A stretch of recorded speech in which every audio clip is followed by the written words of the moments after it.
Ayun mga boss, tapos na nating buhusan yung kapihan, yung tambayan, okay?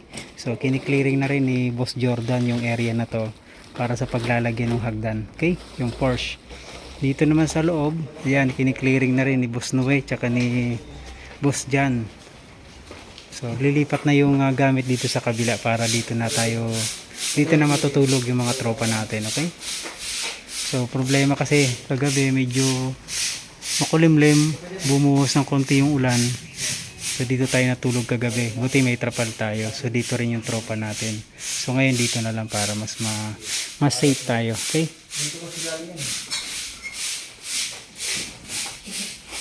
So yung panambak mga boss yan, hinakot na rin ni Boss Jeff tsaka ni Boss Onyok. So konti na lang. So isang balik pa yon, ayos na yung ating panambak.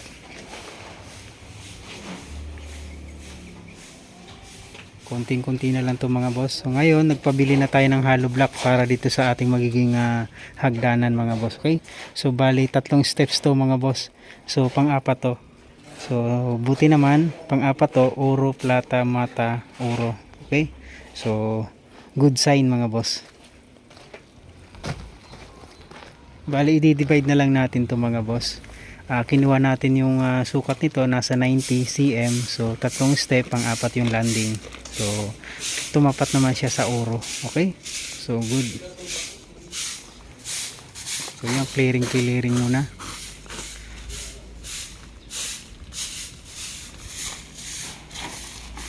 So yun, nakapangatlong balik na to mga boss ng hauling natin nung panambak.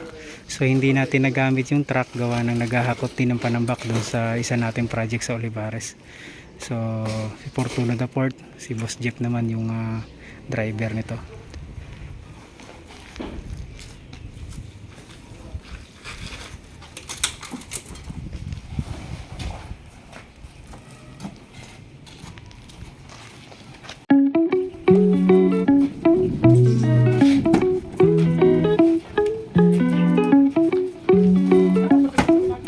Aga, katabiyam ito pag Sabado, Domingo, day off pa nito eh.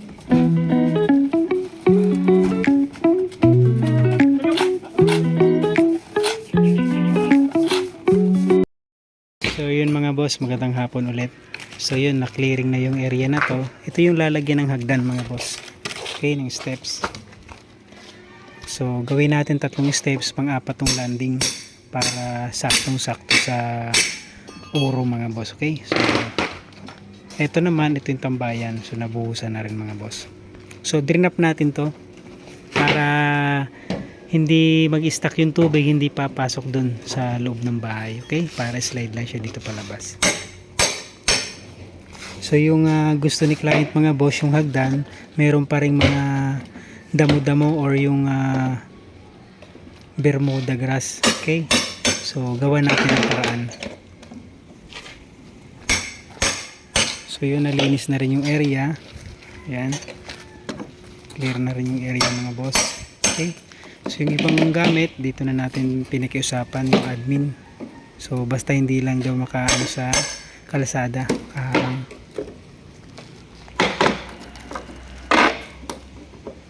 So ito yung gagamitin nating hollow block para dito sa steps. Yung loob na clearing na rin mga boss, konting-konti na lang. Yan. Okay, complete na yung walling natin. So yan, malinis na rin yung loob ng bahay. Okay, so ito naman, nakaabang na rin to yung D4 PVC pipe para sa ating mga drain. Okay, floor drain, lavatory, sink, tsaka yung dito sa downspout. Okay na yan.